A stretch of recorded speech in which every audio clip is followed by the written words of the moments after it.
I'm Adriana, 35, and I once believed in fairy tale marriages. My career in cybersecurity consulting was soaring when I met him. We seemed perfect until that rainy night when everything changed. He left me stranded on a rural road to teach me a lesson about respect. What he didn't expect was the black truck that appeared minutes later. My bodyguard stepped out, and in that moment, I knew my husband had made his last mistake. Where are you watching from today? Drop it in the comments, hit that like and subscribe button, and settle in as I share how my perfect marriage became my perfect escape. I built my reputation in cybersecurity by being meticulous, analytical, and always one step ahead of potential threats. The irony that I missed the warning signs in my own marriage still strikes me sometimes. Before James, I was focused entirely on my career consulting for major tech companies on their security vulnerabilities.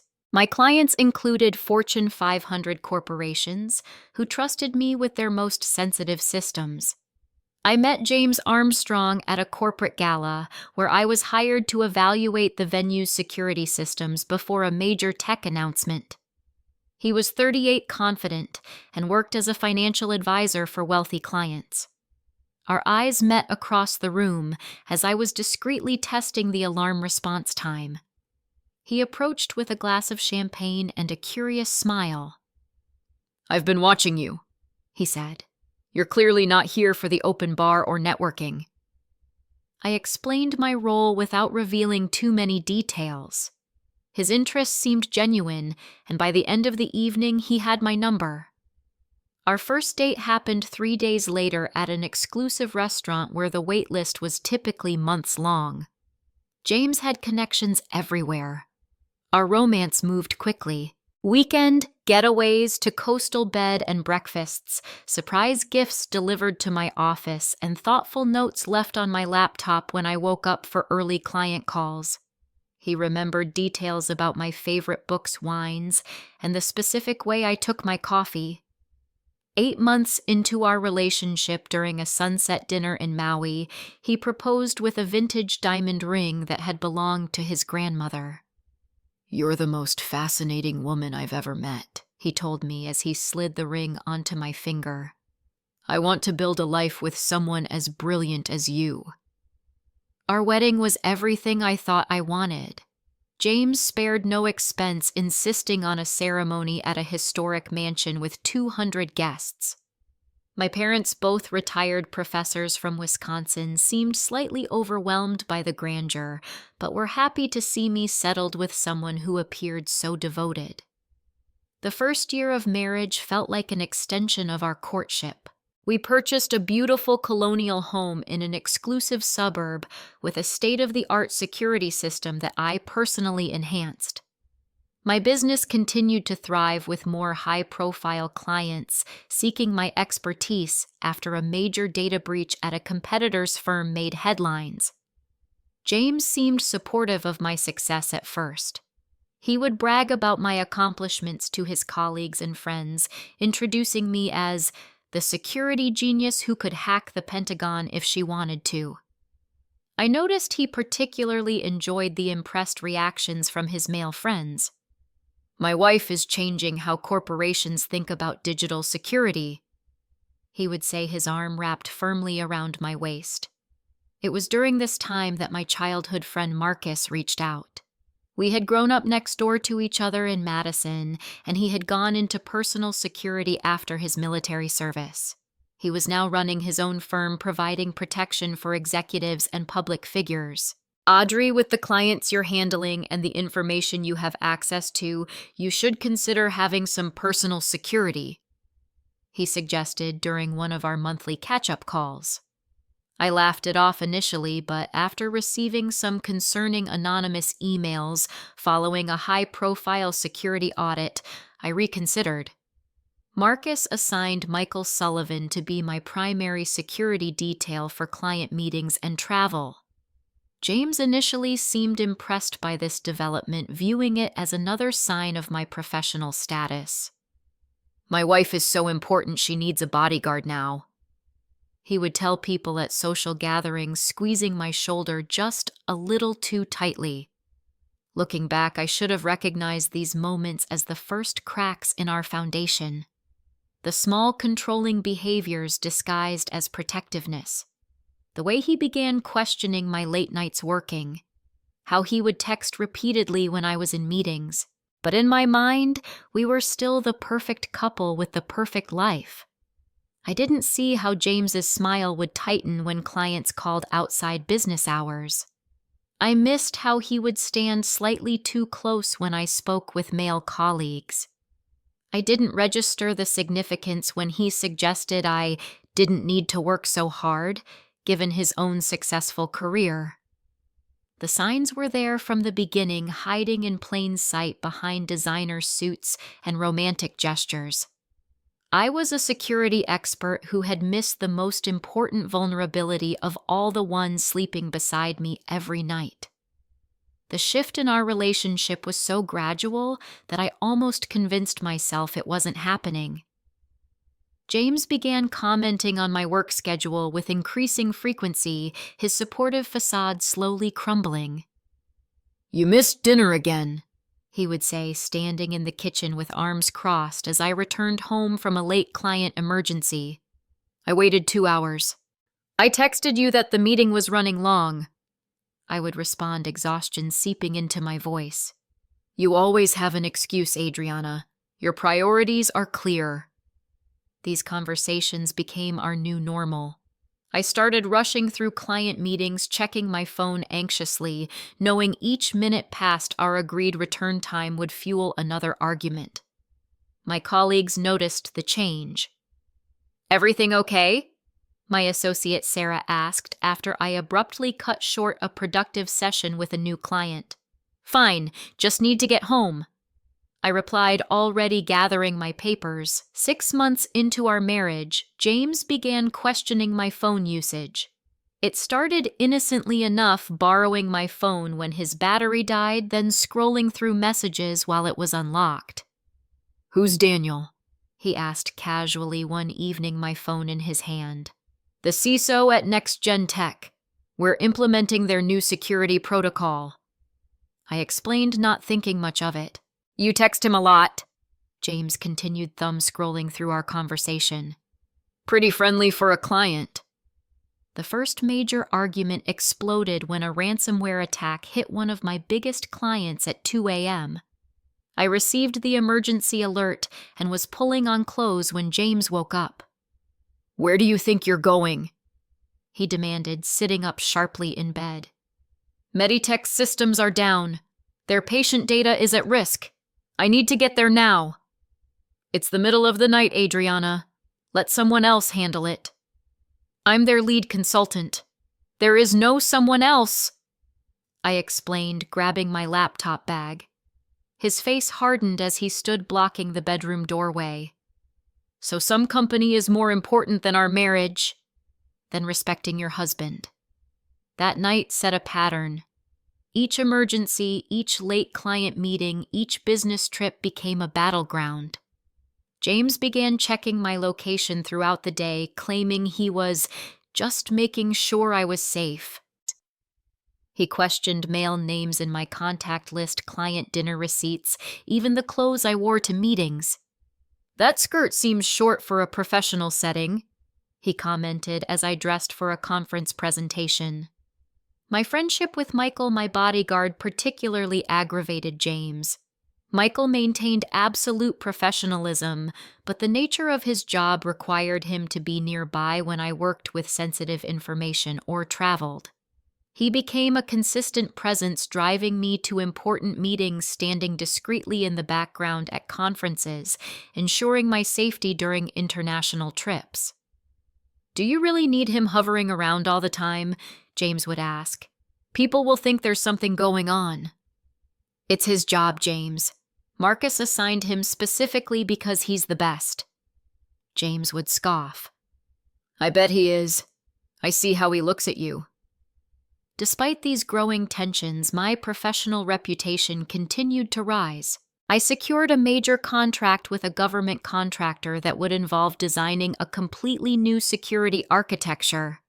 The project would be challenging, high-profile, and lucrative.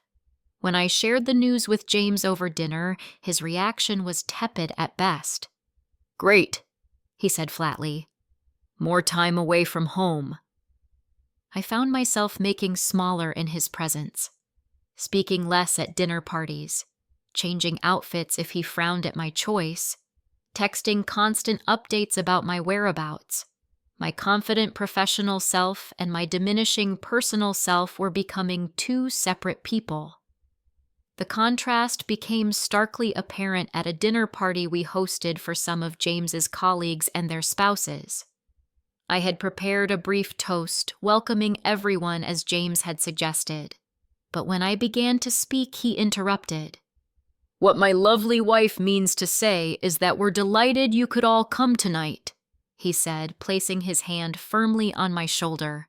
"Adriana works with computers all day, so she sometimes forgets how to talk to actual people." Everyone laughed as if he'd made a charming joke. I stood frozen glass in hand as James smoothly took over. Later that night, when I mentioned how embarrassed I'd felt, he seemed genuinely confused. "I was helping you out. You were rambling and looked nervous," he said. "I did you a favor." I began to question my own perceptions. Was I too sensitive? Was I imagining the controlling behavior Michael noticed the change in me during our security detail drives? "You're quieter these days," he observed carefully, eyes on the road. "Just tired," I replied automatically. The answer I gave everyone now. He nodded but didn't press further. That was one thing I appreciated about Michael. He never pushed, but I always felt he was paying attention. It would matter more than I could have imagined later. "We should consolidate our accounts," James suggested one morning over breakfast, 8 months into our marriage. It would be more efficient for our financial planning. The request seemed reasonable enough. James was a financial advisor after all. I agreed, providing him access to my accounts, including the separate business account I maintained for my consulting work. 2 weeks later, I noticed unusual activity transfers from my business account into our joint account that I hadn't initiated. When I questioned James, he seemed offended. "I'm trying to optimize our tax situation," he explained. "Do you not trust me with money? Is that it?" I backed down, ignoring the unease settling in my stomach. That same week, I discovered he had installed a tracking app on my car's GPS system. When confronted, his explanation was ready. "With your high-profile clients, I worry about your safety. What kind of husband would I be if I didn't look out for you?" The incidents multiplied. One evening, I returned from a client meeting to find James at my laptop. He closed it quickly when I entered. "What were you doing?" I asked, setting down my briefcase. "Just checking the weather for this weekend," he replied, though I noticed he was flustered. The next morning, I discovered critical files for an upcoming presentation were missing. Hours of work completely gone. "I didn't touch anything," James insisted when I asked if he'd seen the files. "Maybe you forgot to save them. You have been working too hard lately." Had I forgotten to save them? I was usually so careful with backups. Yet James seemed so certain, so concerned about my apparent forgetfulness, that I began to doubt myself. This pattern repeated in different forms. Conversations we had would later be denied. Promises he made would be forgotten with the insistence that I had misunderstood. Plans would change without my knowledge, and somehow it was always my fault for not paying attention. We never said we'd go to Sarah's birthday dinner. He would insist, despite clear texts showing otherwise. "You must have confused it with something else." My once sharp memory now felt foggy and unreliable. I started keeping notes of our conversations, double-checking everything, yet still found myself apologizing for misunderstandings I wasn't sure were mine. The restaurant incident marked another escalation. We were celebrating the successful completion of a major project, and the waiter had been particularly attentive, refilling my water glass frequently and making recommendations based on my preferences.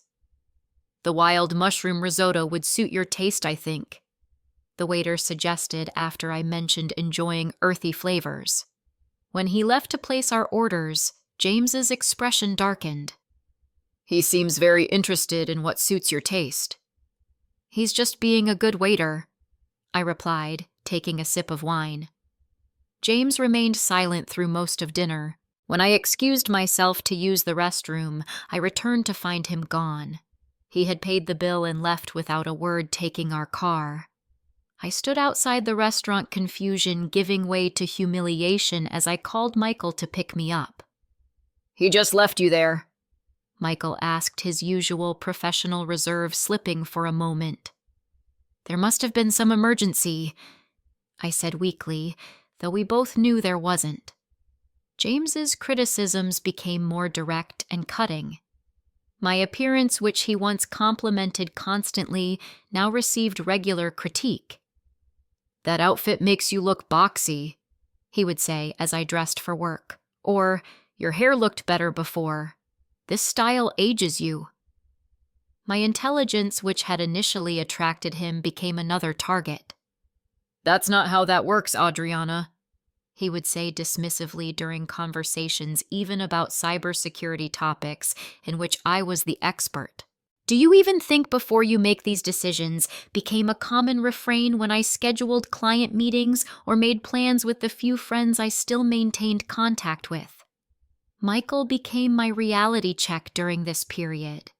His consistent presence and respectful treatment stood in stark contrast to my home life. He never questioned my decisions, always addressed me with professional courtesy, and subtly ensured I had space to breathe during our travels together. The incident with my industry award marked a painful milestone. After being recognized with a prestigious innovation award in cybersecurity, I brought the crystal trophy home with genuine pride. James examined it briefly, set it down, and changed the subject. The next day, I found it missing from the shelf where I'd placed it. "Where's my award?" I asked, searching the living room. "Oh, that thing was just collecting dust," James replied casually. "I put it away." I later discovered it in the trash wrapped in newspaper as if to hide it. When confronted, James claimed he'd accidentally knocked it over while cleaning and it had broken. There wasn't a scratch on it when I retrieved it. My work began to suffer for the first time in my career. During client calls, I would lose my train of thought, doubting my own expertise. I started checking and rechecking my work obsessively, fearful of making mistakes that James might use as evidence of my incompetence. During this period, I confided some of my concerns to my assistant Rachel after she commented on my appearance one morning. "You seem exhausted lately," she said gently. "Is everything okay at home?" The floodgates opened and I shared some of James's controlling behaviors. The relief of speaking the truth was short-lived. Somehow James found out about our conversation. "Airing our dirty laundry to your employees," he confronted me that evening, making me sound like some kind of monster. He didn't speak to me for 5 days afterward, creating an unbearable tension in our home. I found myself walking on eggshells, measuring every word, analyzing every decision through the lens of how James might react. The fear became a constant companion. Each day driving home from work, I would sit in my car outside our house, taking deep breaths, preparing myself for whatever mood awaited me inside. Michael noticed this ritual. "You know, you can always call me," he said quietly one evening as he dropped me off. "Any time, not just for work." I nodded, not trusting myself to speak.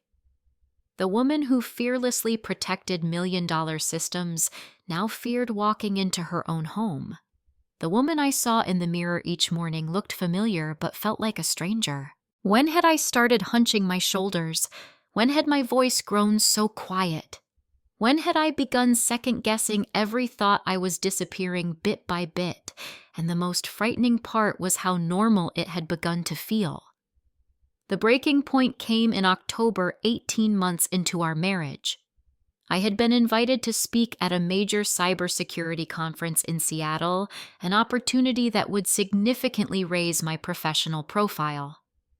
The conference organizers had arranged for my travel and accommodations, including a suite at the conference hotel for the 3-day event. "I'll come with you," James announced when I mentioned the trip. "I could use a few days in Seattle." His tone made it clear this wasn't a suggestion. Despite knowing his presence would complicate things, I agreed, hoping a change of scenery might improve our increasingly tense relationship. From the moment we arrived, James monitored my movements closely. He insisted on attending the welcome reception, keeping his arm firmly around my waist as I tried to network with industry peers. Several times I noticed Michael watching from a discreet distance, his expression carefully neutral, but his eyes alert. "Do you really need your watchdog here?" James whispered harshly when he noticed Michael. "This is a security conference.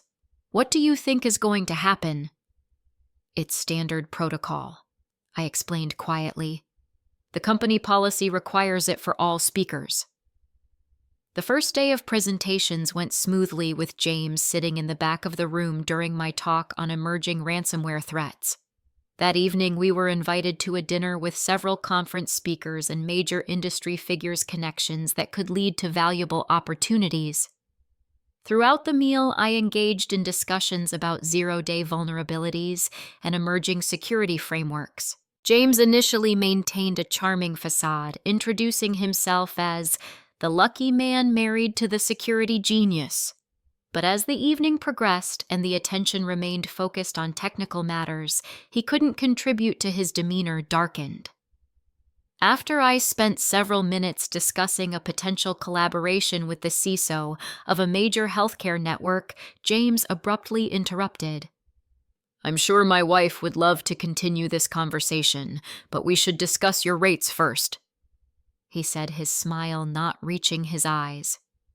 "Adriana sometimes forgets that her time is valuable." The table fell awkwardly silent. The CISO gave me a confused look before excusing himself to get another drink. As soon as he left, James leaned close to my ear. "You've been ignoring me all night while flirting with every man at this table," he hissed. "I'm networking, James. This is why we're here," I whispered back, mortified. "We're here because I allowed it," he replied, his fingers digging into my thigh under the table. The rest of the dinner proceeded in uncomfortable tension. I made excuses to end the evening early, aware of the professional damage being done. Back in our hotel room, James exploded. "You made me look like an idiot," he shouted, pacing the room, talking over my head, excluding me from conversations.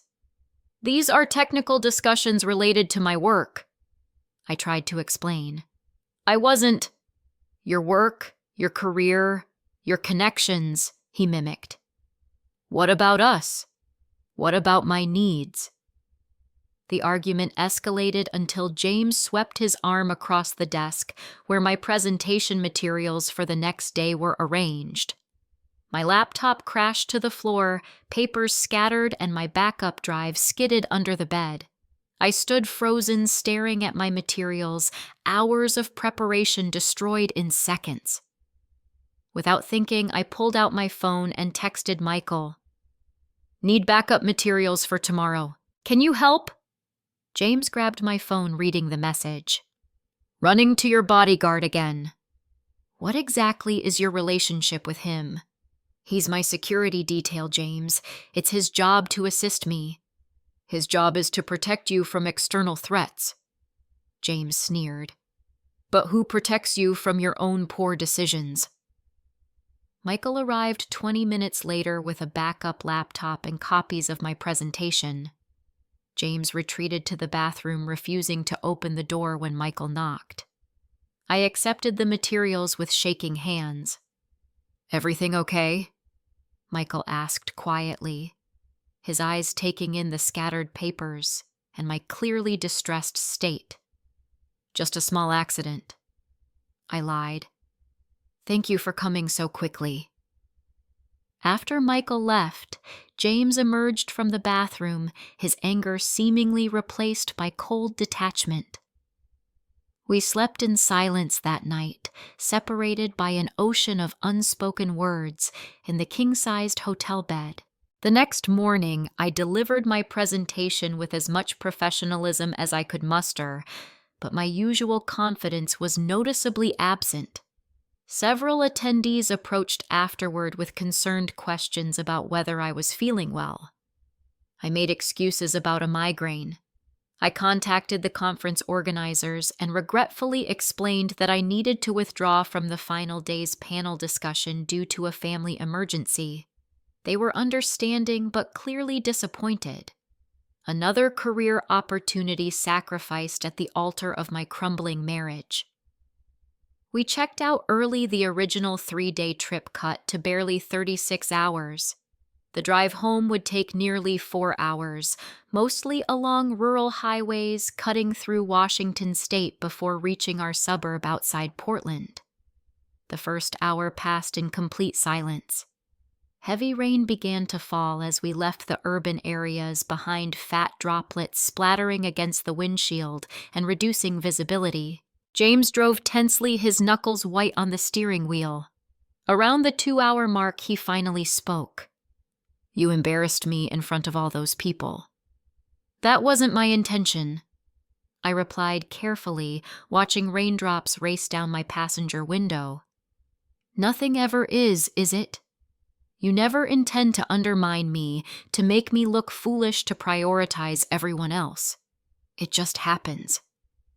"James, I was there to speak about cybersecurity. That's my job."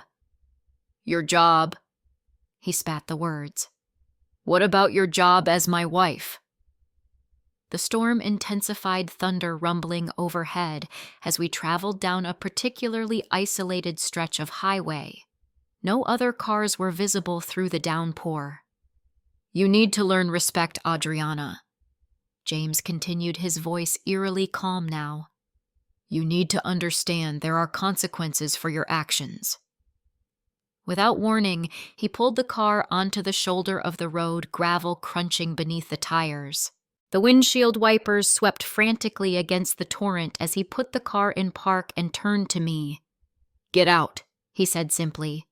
I thought I'd misheard. "What?" "Get out of the car. Maybe a little time alone in the rain will help you appreciate what you have. Help you remember your priorities." "James, we're in the middle of nowhere. It's pouring. This isn't funny." "It's not meant to be funny. It's meant to teach you a lesson about respect." His voice was frighteningly devoid of emotion. "Get out or I'll remove you myself." The realization that he was serious washed over me like the rain outside. With trembling fingers, I unbuckled my seatbelt and reached for the door handle. "Your phone," he demanded, holding out his hand. I hesitated. "I need it to call for help." "That's the point, Adriana. You rely on too many people who aren't your husband. Tonight you have no one but me. When you've learned your lesson, I'll come back for you." Knowing resistance would only escalate the situation, I handed over my phone. As I stepped out into the torrential rain, the cold immediately pierced through my light conference attire, a blouse and pencil skirt never meant for October storms. James leaned across to pull the passenger door closed. Through the window, I could see his face impassive and unmoved by my circumstance. 37 miles from home, he said through the partially lowered window. Think about what kind of wife you want to be during your walk. Without another word, he raised the window and pulled away, taillights disappearing into the curtain of rain, leaving me alone on the deserted rural road. I stood there, rain plastering my hair to my face, my clothes already soaked through. The absurdity and cruelty of the situation momentarily paralyzed me. Thunder cracked overhead, and I flinched, reality crashing back. My security training kicked in. I needed to assess my situation and options. No phone. No shelter nearby. Heavy rain. Limited visibility. Rural location with minimal traffic. Unsuitable clothing for the conditions. Risk of hypothermia if exposed for too long. I began walking in the direction we had been traveling, staying on the gravel shoulder. Each step in my heeled pumps was treacherous on the slick surface. After 15 minutes without seeing a single vehicle, I removed my shoes, preferring bare feet to the risk of a fall. The rain showed no signs of letting up. My thoughts raced between practical concerns about my immediate safety and the devastating realization that my marriage had come to this, being abandoned on a rural road as punishment for perceived slights. Would James actually return? Was this a temporary lesson, or had he truly left me here? I had no way of knowing, and the uncertainty was almost as frightening as the situation itself. As I trudged forward, soaked and shivering, headlights appeared in the distance behind me. For a moment, I thought James had reconsidered. But as the vehicle drew closer, I recognized the distinctive outline of a black truck, Michael's truck. The vehicle slowed alongside me, and the passenger window lowered. Michael's concerned face appeared, taking in my drenched state with a quick assessment. "Adriana," he said, his usual professional tone tinged with barely controlled anger. "Get in." I didn't question how he had found me. I simply yanked open the door and climbed inside, water streaming from my clothes onto the leather seat. As he pulled back onto the road, Michael reached behind the seat and handed me a blanket. "The emergency tracker in your conference badge," he explained, answering my unasked question. "It activated when you deviated from your expected route and then stopped moving in an unusual location." I wrapped the blanket around my shoulders, teeth chattering too much to respond immediately. The truck's heater blasted warm air, a stark contrast to the cold that had seeped into my bones. "James?" Michael asked, simply, eyes fixed on the road ahead. That one word, the question behind it so evident, broke something inside me. The carefully constructed facade I had maintained crumbled completely. "He left me there," I whispered, "to teach me a lesson about respect."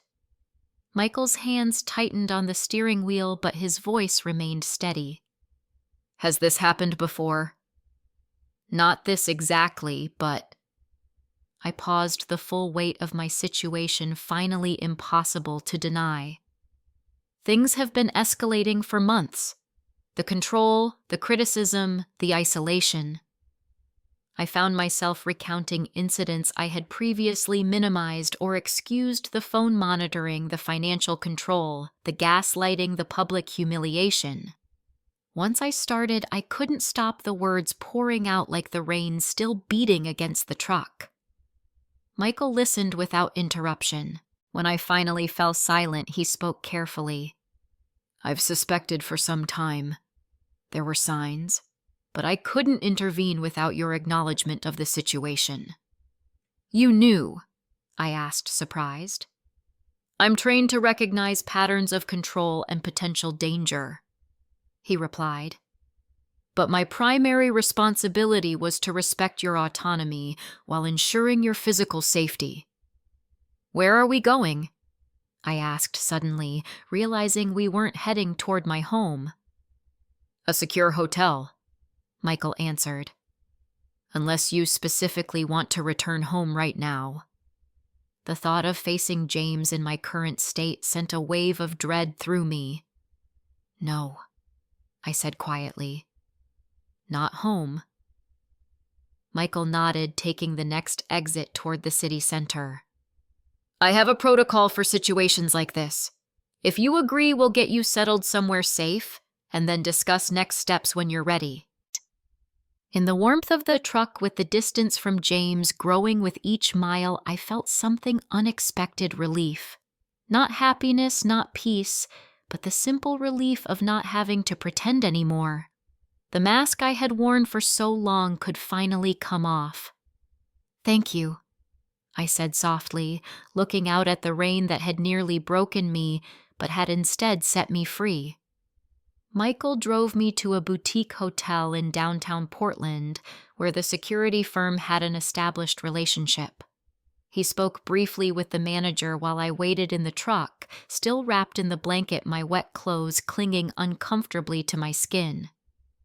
"Room 412 is ready," Michael informed me as he returned. "It's a corner suite with good sightlines and multiple exit routes." Even in this situation, his security training remained evident. He escorted me through a side entrance to avoid the lobby, maintaining a professional distance while ensuring my safety. Once in the suite, he performed a quick sweep before nodding with satisfaction. "I'll wait outside while you change," he said, gesturing to a duffel bag he had brought in. "Emergency kit, basic clothes, toiletries." Alone in the bathroom, I peeled off my soaked clothing and stood under the shower's hot spray, trying to wash away more than just the physical chill. When I emerged in the plain but dry t-shirt and sweatpants from the emergency kit, Michael was on the phone in the suite's living area. "Sarah will be here in 30 minutes, he explained, ending the call. "She's our firm's liaison for sensitive situations." My phone had begun buzzing relentlessly from where it sat on the coffee table. Michael had apparently recovered it from James, though he didn't explain how. James's name flashed on the screen with increasing frequency. "You don't have to answer," Michael said simply. I nodded, watching the phone vibrate until it finally stopped. The temporary silence felt like a reprieve. "I need to reschedule tomorrow's meetings," I said, trying to focus on practical matters. "Already contacted Rachel," Michael replied. "She's handling your calendar, no details provided beyond a personal emergency." The fact that he had anticipated this need and acted on it brought unexpected tears to my eyes. It had been so long since someone had considered my needs without ulterior motives. Sarah arrived precisely on schedule. She was in her 50s, with silver-streaked dark hair and the calm demeanor of someone accustomed to crisis situations. "Michael has briefed me on the immediate circumstances," she said after introductions. "But I'd like to hear from you what support you need right now." What followed was a conversation unlike any I'd had during my marriage. Sarah listened without judgment as I described the pattern of control that had gradually tightened around my life. She didn't question my perceptions or suggest I was overreacting. She simply believed me. "What you're describing is a textbook escalation of domestic abuse," Sarah explained gently. "The isolation, the gaslighting, the financial control, and now this abandonment. These are all tactics to maintain power and control." Hearing the word abuse applied to my situation sent a shock through my system. In my mind, abuse meant bruises and black eyes, not subtle manipulation and psychological control. "But he's never hit me," I said weakly. "Physical violence is only one form of abuse," Sarah responded. "Emotional and psychological abuse can be just as damaging, and they often precede physical violence." She connected me with a domestic abuse counselor who agreed to a video call that same evening. The counselor. Lisa walked me through various patterns of abusive behavior, and I found myself nodding with increasing frequency as she described situations eerily similar to my own experiences. "The most dangerous time in an abusive relationship is often when the victim begins to leave," Lisa cautioned toward the end of our call. "Your safety needs to be the priority right now." After the call, I sat in silence for several minutes, processing everything I had learned. The revelation that I, a successful professional who helped others secure their digital lives, had been so thoroughly manipulated in my personal life was difficult to accept. What do I do now? I asked, looking between Sarah and Michael. That's entirely your decision, Sarah replied. We can provide security support resources and guidance, but the choices must be yours. For the first time in months, someone was emphasizing my agency rather than trying to control my decisions. The responsibility felt simultaneously terrifying and empowering. I need time to think, I said finally. I can't go back home tonight. You can stay here as long as necessary, Sarah assured me. The room is secured under the firm's name, not yours. As Sarah prepared to leave, she provided me with emergency contacts and resources. Michael would remain on duty outside my room overnight, with another security professional relieving him in the morning. Standard protocol, he explained when I expressed concern about the arrangement. We never leave a client in a vulnerable situation. Client. The word reminded me that this was his job, not personal involvement. Yet the care he had shown went beyond professional obligation, and I found myself grateful for the boundaries he maintained. They made me feel safe rather than controlled. That night alone in the hotel room, I checked my phone to find 17 missed calls from James, along with a string of text messages that evolved from angry demands to know my whereabouts, to concerned inquiries about my safety, to accusations that I was deliberately trying to worry him. I sent a single message: I am safe. I need space. His response was immediate. Where are you? I'm coming to get you. I turned off my phone and placed it in the desk drawer. For the first time in months, I slept without the tension of anticipating James's mood or monitoring my behavior. Despite everything, it was the most peaceful night I had experienced in a long time. The next morning, I called Rachel from the hotel phone and arranged to work remotely for the remainder of the week. She asked no questions beyond confirming which files I would need access to. With Sarah's guidance, I contacted my bank to secure my accounts. The customer service representative seemed unsurprised by my request to remove James's access and establish new security protocols. I wondered how many women like me they spoke to each day. We should document what's happening, Sarah suggested during her morning visit. Establishing a record can be important later. I began keeping a detailed log of James's communications, taking screenshots of messages, recording times of calls, and noting the content when voicemails became increasingly hostile. You're making a fool of yourself, one message hissed. Everyone will know you had a breakdown if you don't come home now. Michael continued to provide security, always professional but unfailingly supportive. He helped me develop safe routes to and from necessary meetings, ensured secure transportation, and maintained a watchful presence without being intrusive. 3 days into my hotel stay, after consultations with the domestic abuse counselor and a lawyer Sarah had recommended, I made my decision. I would not be returning to the home I shared with James. I need a safety plan, I told Sarah during our daily check-in. She nodded, unsurprised. We've already begun developing one. Let's go through the details. That afternoon, as I sat with Sarah reviewing security protocols for my new situation, I received a text from an unknown number. It contained a single photo of the hotel where I was staying. No message, just the image. I showed it to Sarah, my hands trembling slightly. He's escalating, she said calmly, immediately texting Michael. Within minutes, Michael had confirmed with hotel security that James had been seen in the lobby asking questions about guests. He hadn't discovered my room number, but the implied threat was clear. This changes our timeline, Sarah said. We need to move you today. By evening, I was installed in a secure apartment building where Michael's security firm maintained several units for clients in transition.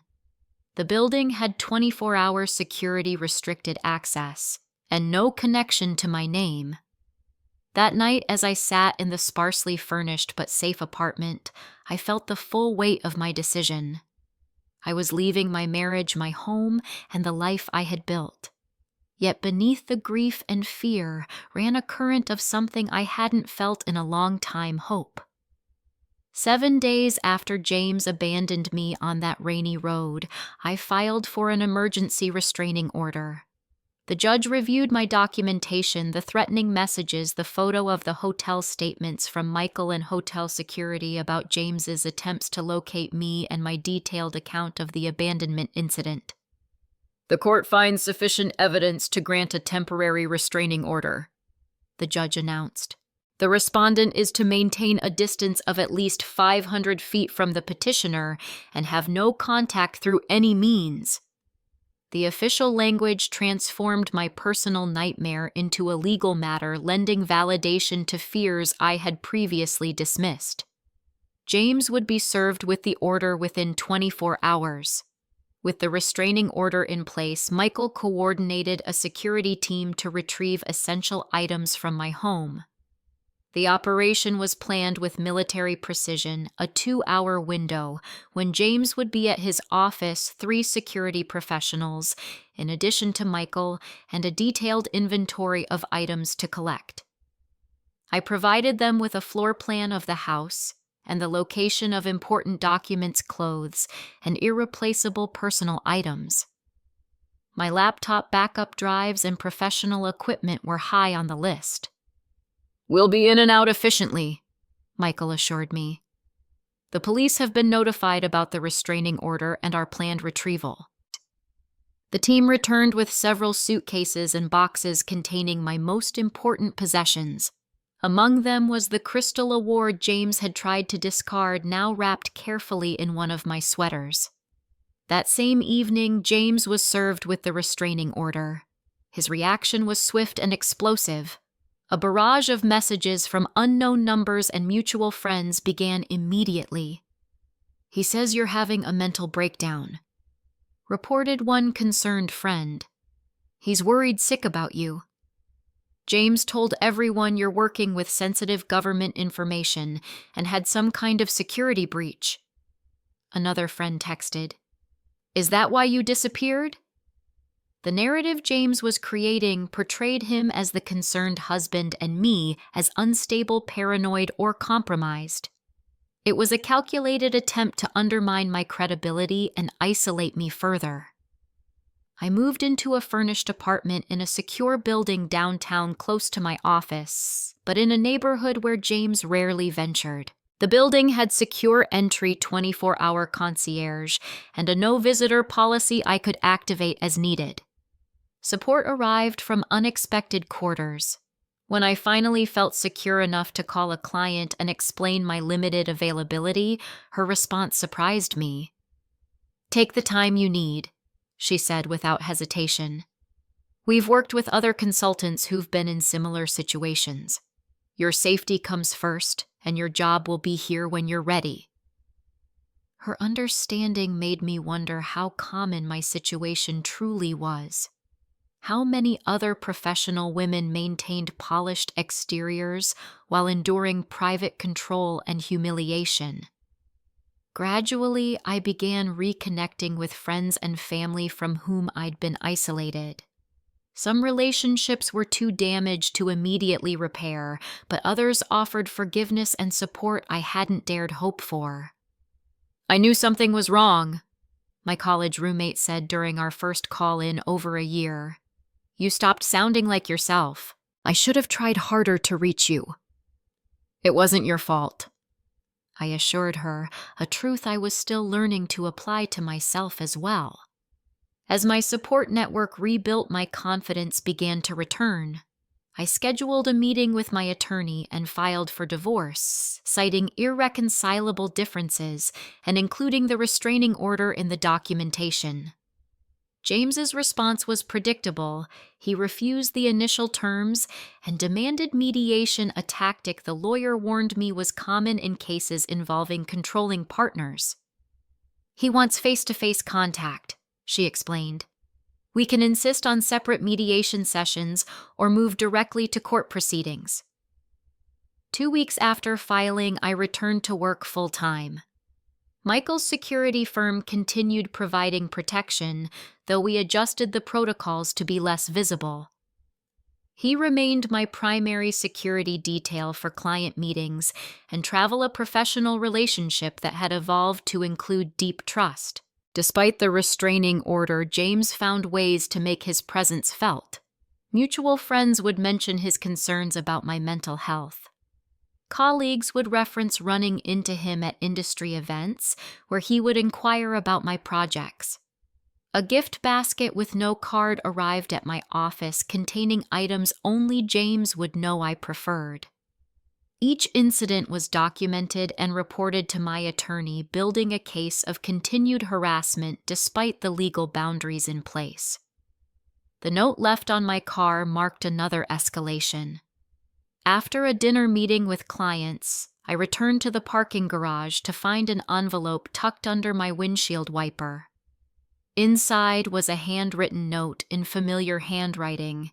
"You can't hide forever. We need to talk like adults." The parking garage had security cameras. Michael immediately requested the footage, which showed a hooded figure approaching my car around 7 p.m. Despite the disguise, the build and movement pattern were recognizable. "It's James," Michael confirmed after reviewing the footage. "He's violated the restraining order." We reported the incident to the police, providing the security footage as evidence. 3 days later, James was called to court for the violation. I testified about the pattern of control, the abandonment incident, and the subsequent harassment. Standing in the courtroom facing James directly for the first time since that rainy night, I felt a strength I had thought lost forever. "The respondent has willfully violated the terms of the restraining order," the judge concluded. "The order will be extended for 1 year with additional provisions regarding third-party contact. Any further violations could result in criminal charges." James's face remained impassive during the ruling, but I caught the flash of anger in his eyes.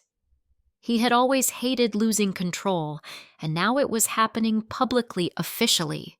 The extended restraining order provided a measure of security, but the real victory was internal. I had spoken my truth, stood my ground, and been believed. After months of doubting my own perceptions, the validation was powerfully healing. 1 month after the court appearance, I delivered my first major client presentation since leaving James. Standing before a room of security professionals, I felt a momentary flutter of the self-doubt James had cultivated so carefully. What if I'm not prepared enough? What if they see through me?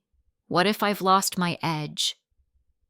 I took a deep breath, straightened my shoulders, and began speaking about advanced threat detection methodologies. The questions that followed were engaged and thoughtful.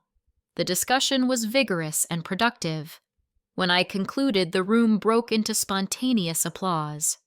"That was the most comprehensive overview of the subject I've heard," one CISO commented afterward. "We'd like to explore implementing your recommendations immediately." As I gathered my materials, I caught Michael's eye from his position at the back of the room. He gave me a small nod, a gesture of professional approval that meant more than the applause of the entire room. Walking to the car afterward, my step was lighter than it had been in months. The woman who had stood in the rain that night, abandoned and shivering, was still part of me, but she was no longer all of me. I was reclaiming the pieces of myself that James had tried to erase, one presentation, one decision, 1 day at a time. The finalization of my divorce came 6 months after James left me on that rural road.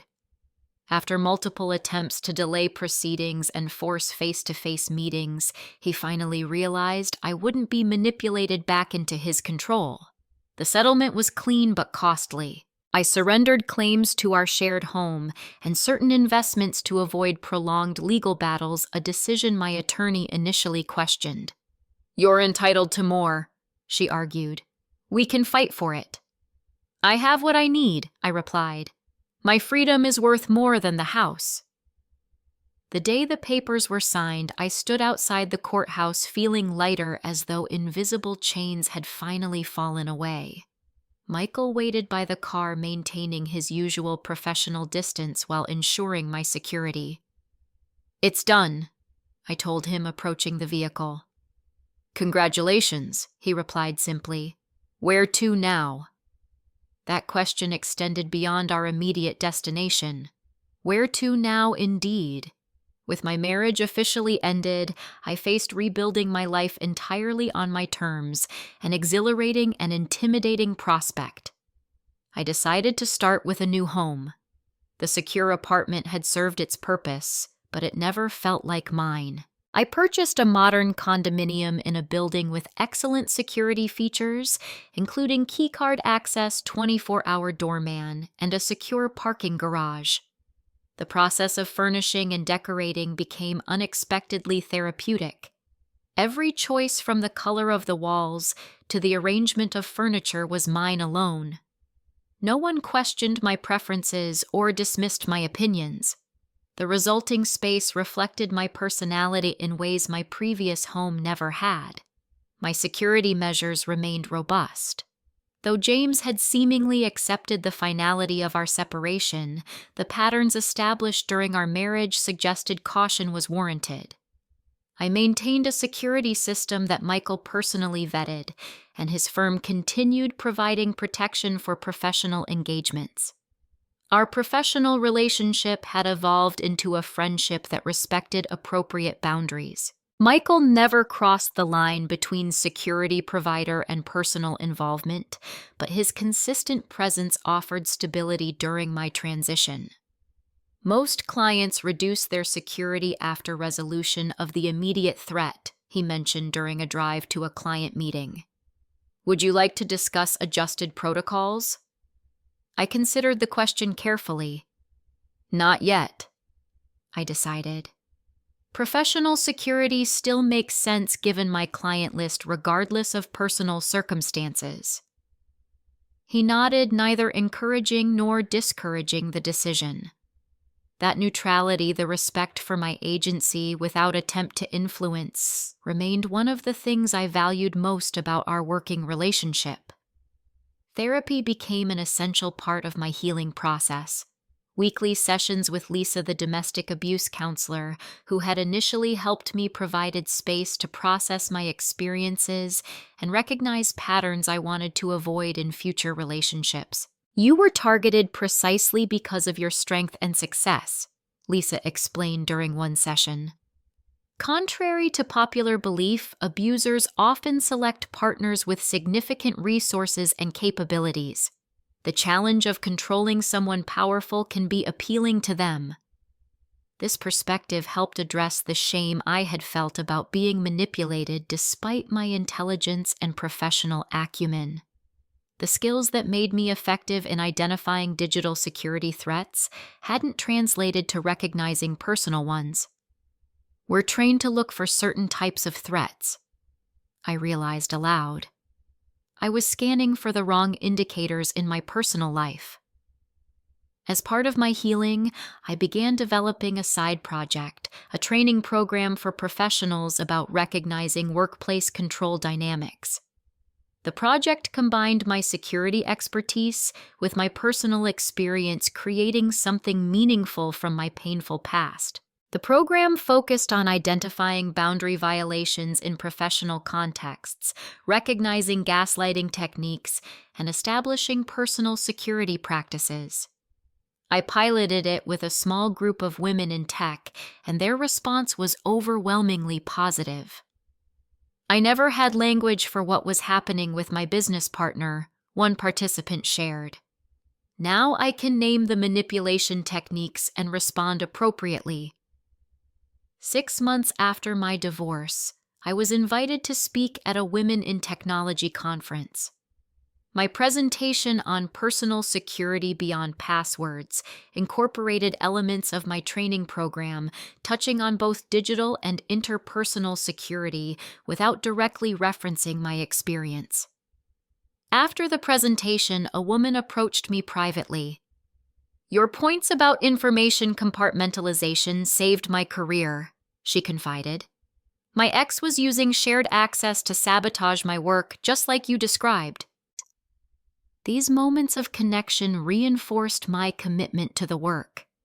Each person who recognized their situation in my carefully anonymized examples validated my decision to transform my experience into education. The holiday season arrived my first as a single woman again. Rather than feeling lonely, I embraced the opportunity to create new traditions. I hosted a small gathering for friends who had supported me throughout the year, including Rachel, my assistant, who had managed my professional life during the crisis.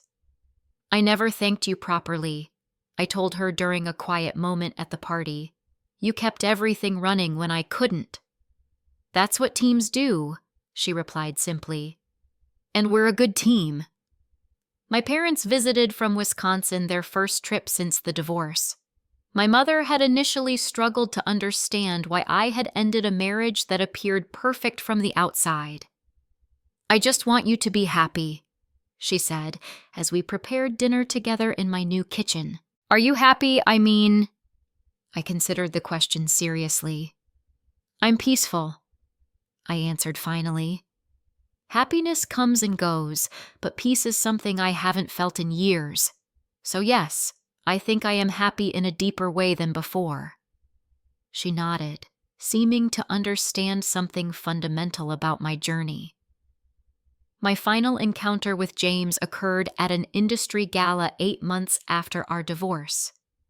I had known he might attend, but refused to let his potential presence dictate my professional engagements. Michael and a female security colleague accompanied me, positioned strategically throughout the venue. When James spotted me across the room, he immediately changed direction, heading directly toward me, despite the restraining order that remained in effect. Michael intercepted him smoothly before he could reach me. Their conversation was brief and appeared cordial to observers, but James's expression darkened as Michael firmly redirected him toward the exit. He won't be returning, Michael informed me discreetly. The event security has been notified of the restraining order violation. They're escorting him out and documenting the incident. This violation proved to be the final straw. With video evidence from the gala and documentation of previous incidents, the district attorney decided to pursue charges for repeated restraining order violations. James ultimately accepted a plea deal including mandatory counseling and community service. Throughout this period, I continued rebuilding my professional reputation. The clients I had feared losing due to the disruption of my personal life proved remarkably understanding. My work resumed its previous quality and then exceeded it, informed by a new perspective on vulnerability and resilience. The security firm assigned me a second team member for certain engagements, a woman named Taylor who specialized in low-profile protective services. She became another trusted colleague, offering a different perspective on security protocols. You've established excellent boundaries, she observed during a security review. Most clients take much longer to develop these practices. I had good teachers, I replied, thinking of Michael, Sarah, and even James, who had unwittingly taught me exactly what to guard against. As the 1-year anniversary of that rainy night approached, I found myself reflecting on the journey. The woman abandoned on that rural road seemed both intimately familiar and distantly removed from who I had become.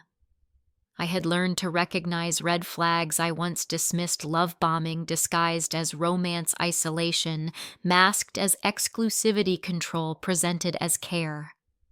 I had developed an awareness of my own boundaries and the resolve to maintain them. Most importantly, I had discovered my capacity for rebuilding after devastation. The security measures that once felt like admission of vulnerability now represented self-care and wisdom. I wasn't paranoid or damaged. I was prudent, protecting the life I had reconstructed with such care. My relationship with Michael maintained its professional foundation while acknowledging the unique circumstances that had shaped our working dynamic. He remained my primary security detail for important engagements, a constant I valued in a landscape that had changed so dramatically. Anniversary coming up, he noted as we drove to a client meeting exactly 1 year after the abandonment incident. Yes, I acknowledged, appreciating that he remembered without needing to elaborate. Any plans? He asked. I smiled slightly. Actually, yes. I'm taking myself to dinner at that restaurant James left me at. Reclaiming the space, I suppose. He nodded approvingly. Good strategy. Yeah. That evening, dining alone at a table with a view of the city lights, I raised a glass to myself, to the woman who had stood in the rain, to the woman who had found the strength to leave, and to the woman I was becoming with each passing day. The lesson James had intended to teach that night wasn't the one I learned. He had meant to show me my dependence, my vulnerability, my need to submit. Instead, I discovered my resilience, my worth, and my capacity for transformation. The rain that soaked me became the water that helped me grow into someone stronger, wiser, and more compassionate, not just toward others, but finally, crucially, toward myself. James's cruelty had indeed ended that night, though not as he expected. His last mistake wasn't leaving me in the rain. It was underestimating who I would become once the storm had passed. Have you ever experienced a moment when someone's attempt to break you actually set you free? I'd love to hear your stories in the comments. If this resonated with you, please like and subscribe to support more stories of resilience and transformation. And remember, sometimes what looks like the end of your story is really just the beginning of a better one. Thank you for listening to my journey, and may you find strength in your own.